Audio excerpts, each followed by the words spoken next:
नमस्कार मित्रांनो, लग्नानंतर होईलच प्रेम मालिकेतील काव्याच्या चोरवटीच्या कार्यक्रमामध्ये खूप मोठा ट्विस्ट पाहायला मिळणार आहे. तर आता मानिनी काकूंनी ह्या कार्यक्रमाची जय्यत तयारी करून शारदा काकूंसह इतर महिलांना आमंत्रित केलेलं असतं. तर आता इकडे काव्या चोरवटी भरण्यासाठी तिच्या बेडरूममध्ये छान साडी नेसून तिच्यासाठी पार्थने आणलेला गजरा केसामध्ये लावून तिचा उर्वरित मेकअप पूर्ण करत असते.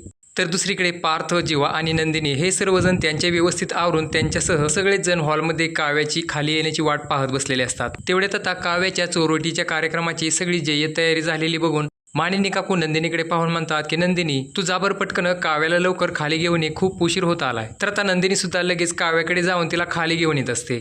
तेवढेच आता काव्या खाली येत असताना काव्याचे रूप बघून पार्थ काव्याच्या सौंदर्याकडे एकटक बघतच राहतो. नंतर आता काव्या खाली येताच मानिनी काकू काव्याची नजर काढते आणि तिला पाटावर बसायला सांगते. पण इकडे जीवा आणि नंदिनी मात्र वरून जरी आनंदी दिसत असले तरी त्यांना आतून मात्र खूपच दुःख झालेलं असतं. नंतर नंदिनी स्वतःच्या पोटाला हात लावून खूपच इमोशनल होते आणि ती पुढच्या क्षणी ढसढसा रडायलाच लागते. कारण तिला जीवाकडे पाहून त्याचे ते अडगळीच्या खोलीत असलेल्या पाळण्यामध्ये खोटी बाहुली ठेवून अंगाई गात असतानाचे काही क्षण तिला आठवून रडायलाच येत असतं. कारण तिला सुद्धा असं वाटत असतं की आपण सुद्धा आता काव्याप्रमाणे चोरवटीच्या कार्यक्रमामध्ये खोटे बाळासाठी असेच नाटक करावे लागणार आहे. हे सगळं दुःख सहन न झाल्यामुळे नंदिनी भर कार्यक्रमातून धावतच तिच्या बेडरूममध्ये जाऊन रडायला लागते. तर आता इकडे जीवाला लगेच समजतं की नंदिनीच्या मनाची अवस्था नेमकी आता काय झालेली असेल. म्हणून जीवा आता तेथील सगळ्यांनाच म्हणतो, तुम्ही सगळेजण थांबा, मी बघतो काय आहे ते, आणि तुम्ही हा कार्यक्रम कंटिन्यू करा. पण इकडे काव्या मात्र जीवाचं काही न ऐकून घेता ती पटकन नंदिनीकडे जाते आणि तिला या मागचे कारण विचारते. पण नंदिनी म्हणते, अगं काव्या, काही नाही झालं ग. अगं मला आपल्या आईच्या 2 वेळेच्या मिसकॅरेजचं सत्य डोळ्यासमोर आलं ना,